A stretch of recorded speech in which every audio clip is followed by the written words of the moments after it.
One of my first official jobs was Blockbuster Video. What?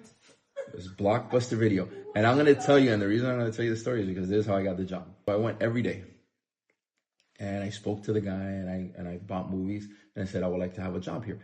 But I had just gotten out of trouble and they basically said, look, right now we're going to hold off on hiring. So it bummed me out. So what I did, asked my mom, she doesn't want another person to collaborate the story. Back in the day, it would be brown trousers and a blue shirt to work at Blockbuster. So I went to rent a movie every day for 2 weeks wearing brown trousers and a blue shirt. And I did that for 2 weeks. And then the way Blockbuster is they got A through Z and they have multiple sections.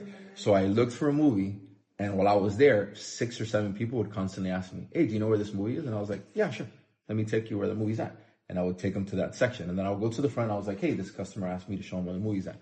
And then the manager would be like, what are you doing? And I'm like, well, I'm looking for movies, but everybody keeps asking me where the movies are. And he goes, because you're dressed like us. And I'm like, but I don't have a name badge. But you can change that if you give me a name badge. By the end of the 2 weeks, he was like, Guillermo, because he knew my name at that time. He was like, Guillermo, I can't have you doing this. I'm just going to hire you. And I was like, all right, perfect. When can I start? And then I started working, which is a great job for me because I have ADHD. So me putting all the movies and making sure everything looks good was amazing. And that's technically how I got my first job.